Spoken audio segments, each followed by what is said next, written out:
I'm the founder of an organization that provides arts education to children in lower income communities. When I tell people this, I usually get a response like, "Oh, that's so sweet, how nice, that's lovely." Kind of like it's not important what I do, it's just like a cute idea.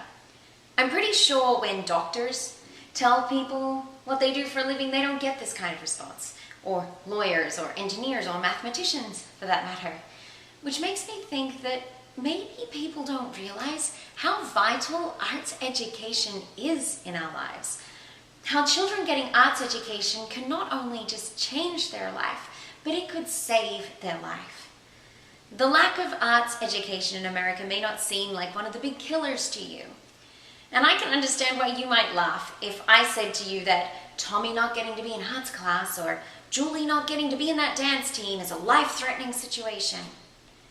But let me paint for you a very real, serious, statistic-based picture of why children not having arts education can be a huge threat to their life.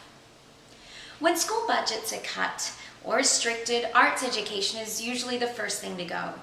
In the majority of Title I schools in America, that's lower income schools, there is absolutely no arts education in the school day. And yet, it has been widely proven that arts education raises children's self-esteem, their self-efficacy, which is their sense of hope for their future, and it teaches positive risk-taking skills amongst a litany of other positive psychological benefits. The US government's Champions of Change report, The Impact of Arts on Learning, found that children that are consistently involved in arts education perform better than those students that aren't in measures of creativity, fluency, elaboration, and resistance to closure. Students in arts-intensive settings were also strong in their abilities to express thoughts and ideas, exercise their imaginations, and take risks in learning and in life. In addition to this, their teachers commented that they were always more cooperative and willing to display their learning publicly. In a longitudinal study of Washington State students, it was found that better social, emotional, and decision-making skills predicted higher grades and test scores in high school. So yes, we can say that arts education can, and very often does, positively influence children's grades. That in itself is a worthy reason to return arts education to the school day. But even more important than that, arts education has been proven to make children excited to go to school, to learn, and excited to be alive. And it makes them realize that a great future might be something worth striving for. There are so many stories that I could tell you about how I have personally seen arts education turn children's lives around. But this is not another airy-fairy sweet talk about how arts education makes us feel happy on the inside. So excuse me if today I just stick to the hard, cold, very serious facts. There are currently over 32.4 million children in the US living in a low-income family and 16.1 million children living in poverty. A low-income family in the US is considered a family of four with an annual income below $44,700, and a family of four in poverty has a yearly income below $23,050. 3 million students in the US drop out of high school every year. That is over 8,000 per day. And if you're a child in one of those lower income families, you are 6 times more likely to be one of those 3 million children than a child from a middle income family.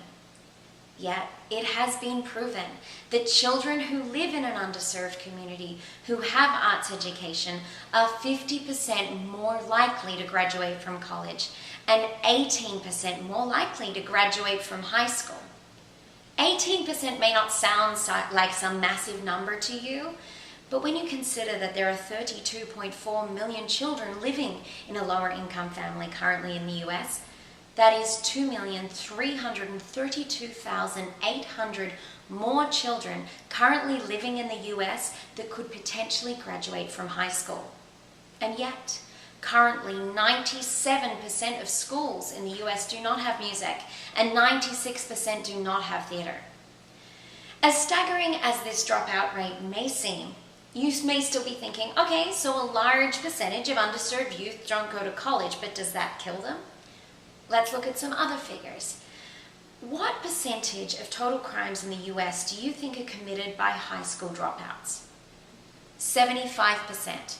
75% of all crimes in the US are committed by people who never graduated from high school. One of the most devastating facts I've ever heard is that there are currently more college-aged African-American young men in jail than there are in college in the US. Last year, there were 1,163,146 violent crimes and 14,196 murders committed in the US. It's not unreasonable to say, knowing what we know about who commits those crimes, that raising the high school graduation rate could significantly decrease the amount of violent crimes committed. And if that graduation rate was raised by that 18%, it is possible to say that had there been consistent arts education in school systems in the US last year, we could have potentially reduced the number of violent crimes in America by 157,035. That is 530 less violent crimes per day. It's possible that we also could have reduced the number of murders by just under 2,000. And that's not even going down the wormhole of the drug-related deaths or suicides that could have been avoided if a community of young adults were more capable of expressing their thoughts and ideas, taking positive risks, and had a higher level of self-esteem and self-efficacy. And what about quality of life? What about the kids that grow up in poverty? What is their quality of life? 45% of children that grow up in poverty in the US will remain in poverty all of their life. And if they get married and have 2 kids, which isn't unreasonable, that is $23,050 a year to support 4 people.